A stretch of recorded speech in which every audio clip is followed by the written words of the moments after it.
کیا قبرستان جانا چاہیے نہیں جانا چاہیے؟ اس پر بھی بڑے اعتراضات ہیں۔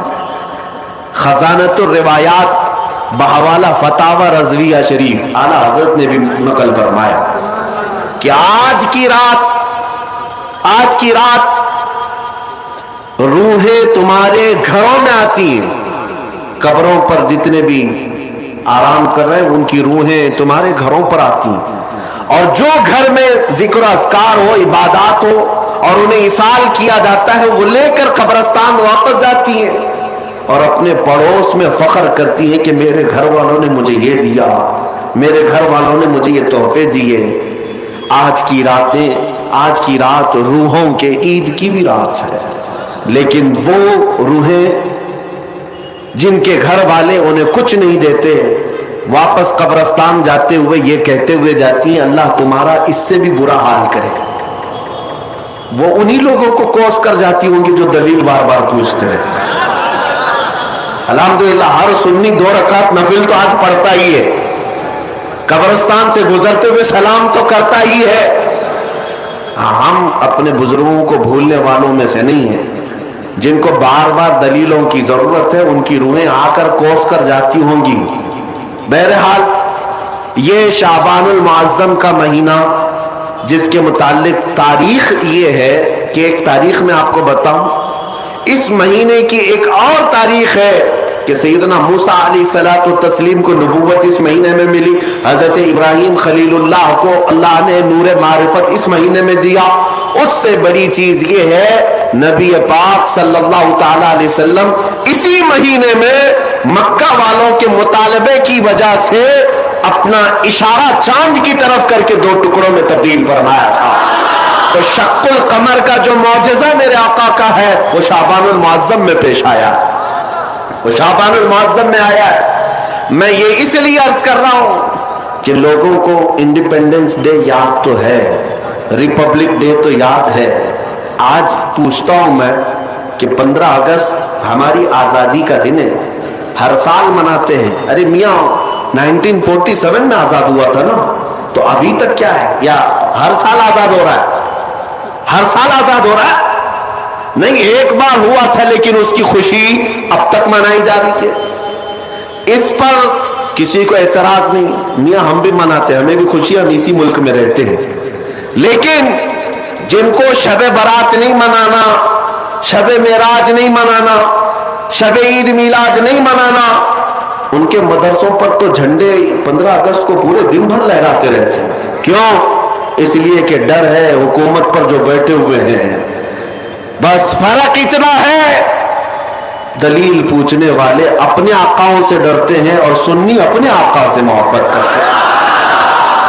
تمہارا آقا تمہیں مبارک، ہمارا آقا ہمیں مبارک۔ الحمدللہ ہم اللہ اور اس کے رسول کی رضا کے لیے جی رہے ہیں اور نبی پاک صلی اللہ تعالی علیہ وسلم کی محبت کے لیے جی رہے ہیں۔ اقبال نے سچ کہا تھا، ڈاکٹر اقبال نے، ہمیں کرنی ہے شہنشاہ بطحا کی رضا جوئی، ہمیں کرنی ہے شہنشاہ بطحا کی رضا جوئی۔ وہ اپنے ہو گئے تو رحمت پروردگار اپنی، وہ اپنے ہو گئے تو رحمت پروردگار اپنی۔ آج مجھے پتا ہے میرے عزیزوں کچھ باتیں اور میں وقت کے تقاضے کے عین مطابق ہیں آپ کو عرض ضرور کروں گا۔ آپ کبھی یہ مت سمجھنا کہ مجھے بڑا مجمع مل جائے تو میں کچھ بھی بول لیتا ہوں۔ میرے پاس 4 لوگ بیٹھے ہوں تب بھی میں وہی بات کروں گا، اور 4 لاکھ لوگ بیٹھے ہوں تب بھی میں وہی بات کروں گا، اس لیے کہ میں سامنے مجمع کو دیکھ کر نہیں بولتا، میں مکین گنبد خضرا کو دیکھ کر بولتا، ان کی رضا کو مد نظر رکھ کر کے کہ نبی پاک صلی اللہ تعالی علیہ وسلم ان کی شریعت پر کوئی آنچ نہ آنے پائے، ہم اس پر بولتے رہیں گے۔ اب اس سلسلے میں کوئی بھی چہرہ آ جائے ہمیں اس سے غرض نہیں ہے، ہمیں اس سے غرض نہیں ہے۔ سنیوں اپنا عقیدہ اتنا مضبوط رکھو، اتنا مضبوط رکھو۔ اعلیٰ حضرت نے کتنا پیارا پیغام دیا، تم کب تک ان کی اٹھاتے گھومتے رہو گے جوتیاں، کب تک ان کی دھوتیوں میں گھس کر کے پناہ لیتے رہو گے؟ ان کے حالات ایسے ہیں کہ آج ہے کل نہیں ہے، اور اس کے بعد یہ بدلتے تخت تمہیں مجبور کر ڈالیں گے، تم کہیں کے نہیں رہ جاؤ گے۔ اسی لیے جینا ہو اس سرزمین پر تو یوں جیو جیسے عاشقان مصطفیٰ جیا کرتے تھے، انہیں جانا انہیں مانا، نہ رکھا غیر سے کام، انہیں جانا انہیں مانا، نہ رکھا غیر سے کام، للہ الحمد میں دنیا سے مسلمان گیا۔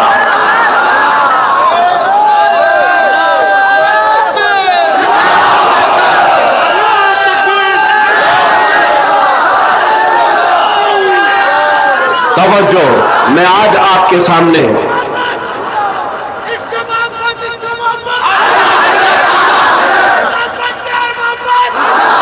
توجہ، آج عقیدے کی مضبوطی اسی بات پر ہے کہ مسلمان اگر ڈرے سہمے ہوئے ہیں تو میں یہ نکالنا چاہتا ہوں، اور میں نے یہ بچپن سے سنا ہے کہ حیدرآبادی لوگ ڈرتے نہیں ہیں، الحمدللہ ڈرتے نہیں ہیں۔ اللہ کرے کہ ایسے ہی آپ کے دل مضبوط رہے۔ اور ہندوستان میں بھی ہمارے نیتاؤں میں جو سر چڑھ کر کے بولتے ہیں وہ بھی حیدرآبادی سے ہیں۔ لوگوں کو شیروانی سے پریشانی بھی ہے۔ آپ کو میں یہی کہنا چاہتا ہوں، یہ جو تمہارا وصف ہے اسی کو زندہ رکھو۔ بریلی کے امام نے کہا ہے خوف نہ رکھ رضا ذرا، تو ہے عبد مصطفیٰ۔ عبد مصطفیٰ کا مطلب کیا ہے؟ مصطفیٰ کا غلام۔ جب تم یہ کہتے ہو کہ میں محمد عربی کا غلام ہوں تو ڈر کر کیوں جیتے ہو؟ خوف نہ رکھ رضا ذرا، تو ہے عبد مصطفیٰ، تیرے لیے امان ہے، تیرے لیے امان ہے۔ اگر تمہارے سامنے کوئی موب لنچنگ کا واقعہ لا کر دہشت پیدا کی جائے اور ڈرایا جائے، اگر تو بھی اللہ اللہ کرے گا تو دیکھ جس طرح اس کو رسی سے باندھ کر کے مار دیا گیا، تیرا بھی حشر ایسا ہی ہوگا۔ ان کتوں کو صرف اتنا کہہ دو اگر تم مارتے ہو تو کوئی فرق نہیں پڑتا، اس لیے کہ میری تاریخ میں بلال حبشی بھی موجود ہے، خبیب ابن عدی بھی موجود ہے۔ ہمیں بچپن سے سکھایا گیا ہے، حسین ابن علی نے اپنے شہزادوں کو کربلا میں اتار کر کے پوری امت کو یہ درس دیا ہے، ٹکڑے ہو جائیں تو برداشت کر لو، میرے مصطفیٰ کی شریعت پر آنچ آنے نہ دینا۔ یہ عزم، یہ حوصلہ، یہ استقامت رہے۔ آج جو میں بات عرض کر رہا تھا، ہو یہ گیا ہے کچھ لوگوں کو چاپلوسی کی پالیسی کہ کسی کو راضی کرنے کے لیے لوگ اس قدر گر جاتے ہیں کہ انہیں یہ بھی یاد نہیں رہتا وہ خود تھے کیا۔ ایک بات یاد رکھیں، انسان سب سے زیادہ گر جاتا ہے اس وقت جب انسانوں کو راضی کرنے کی کوشش کرتا ہے۔ صوفیہ اکرام فرماتے ہیں جب تک اس کے اندر سے یہ ہوس نہیں جائے گی وہ اللہ کی بارگاہ میں مقامات نہیں حاصل کر سکتا۔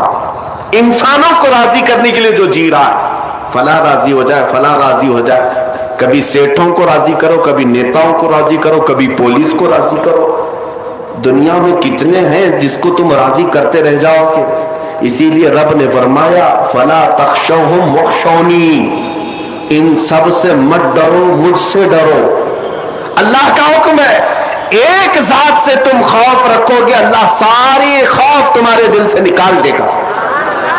دنیا کا ڈر تمہارے سینے سے اللہ نکال دے گا۔ جینا ہے اس لیے کہ مجھے پیدا کیا ہے میرا مولا، مجھے موت دے گا میرا مولا، مجھے رزق دے رہا ہے میرا مولا، مجھے کھلاتا پلاتا ہے میرا مولا، مجھے سانسیں دیتا ہے میرا مولا۔ جب سب کچھ وہی دیتا ہے، موت بھی وہی، حیات بھی وہی، تو ڈرنا بندوں سے کیوں ہے؟ اور مجھے یہ بتاؤ تمہارے ہر عمل کی سزا اور جزا دینے والا کون ہے؟ اب میں چند سوالات کرتا ہوں، تمہاری زبان سے ایک ہی لفظ آئے گا، آج کی رات ہے۔ کیونکہ میں ابن ماجہ شریف کی حدیث پوری آپ کے سامنے نہیں پڑھا، حضور پاک صلی اللہ علیہ وسلم فرماتے ہیں آج کی رات اللہ رب العزت آسمان اول پر اجلال فرماتا ہے اور بندوں کو پکار کر یہ کہتا ہے اللہ مستغفرن فاغفر لہو، کوئی ہے جو مجھ سے بخشش مانگے تو میں اسے بخش دوں، کوئی ہے جو بیمار مجھ سے شفا مانگے میں اسے شفا دے دوں۔ آج کی رات رب تعالیٰ خود بندوں سے فرما رہا ہے تمہارا تعلق آج اللہ سے اتنا جڑ جائے۔ اس لیے میں آپ سے سوال کرتا ہوں، تمہیں تمہاری ماں کے پیٹ میں رزق کون دیتا تھا؟ تمہیں تمہاری ماں کے پیٹ سے باہر آنے کے بعد ماں کے سینے میں خون کو بدل کر دودھ بنا کر رزق کس نے بنایا؟ تمہارے بچپن سے لے کر جوانی آ